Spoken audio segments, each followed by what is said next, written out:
The Van Hollow family and their four daughters traveled to the Dickinson County picnic grounds at Norway Lake, Michigan, United States in the afternoon of June 28, 1959.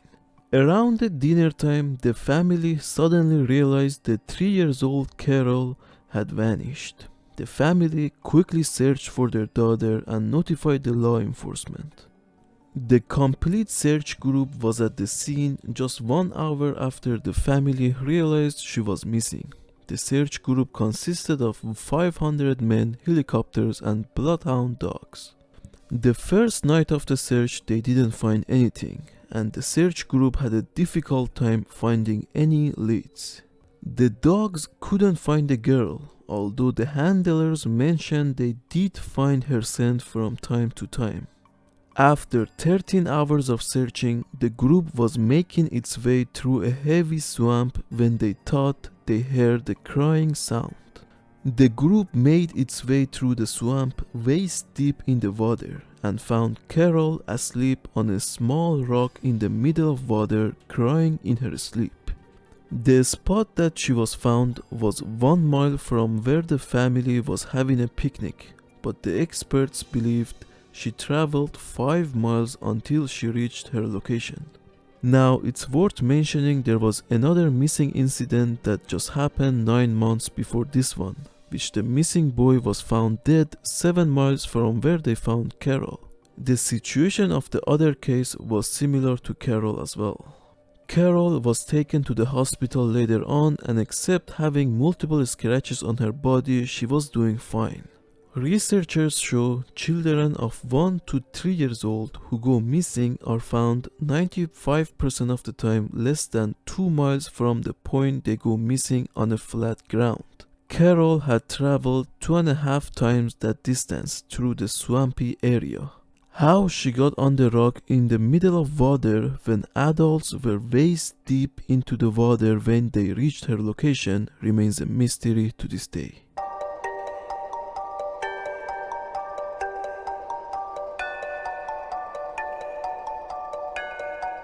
The Multnomah waterfall is one of the most beautiful waterfalls you'll ever see. It's close to Columbia River around Portland City of United States.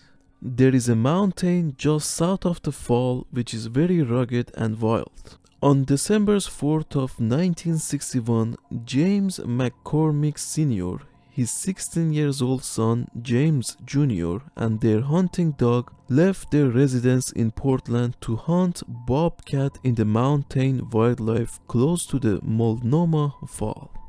Mr. McCormick was on a vacation from his firefighting job and wanted to just enjoy some outdoor with his son.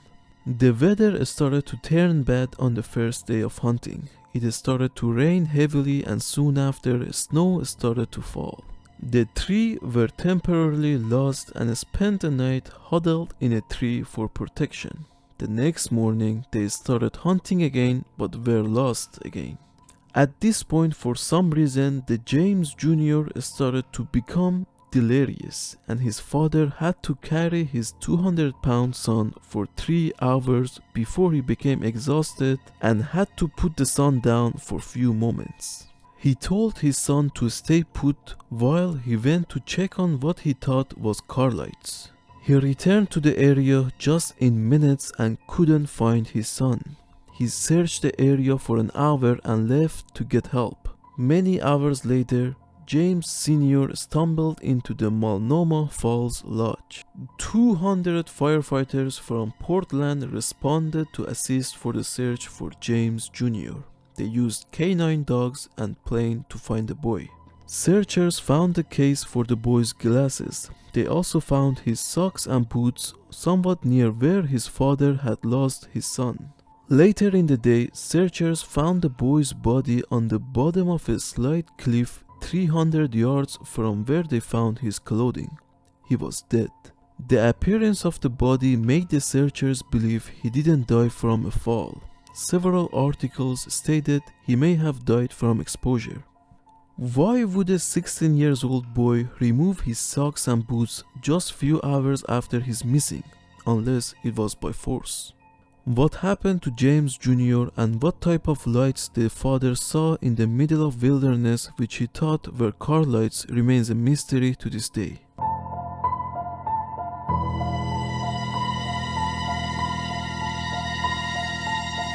Alfred Bishop and his friend left their residence in Felchville, Vermont, United States, and traveled a short distance to their hunting location on November 3rd of 1926. They arrived at the location in the morning and decided to split up and meet back at their cars at an agreed upon time. Alfred never came back. When his friend realized he wasn't going to arrive, he searched the immediate area and didn't find anything. At this point, he went back to bring some assistance. After 24 hours of searching, they found his body beside an abandoned road in the woods near the summer camp of Attorney General John Sargent. There were evidence of big struggle in the snow, which was beaten down for a distance of 60 paces about the body. They found his rifle, coat, and gloves scattered around the scene, but there was no blood on the snow. They examined the body and didn't find any wounds on it. There was no external sign of violence after the autopsy of the body. How Alfred died in wilderness of Vermont remains a mystery to this day.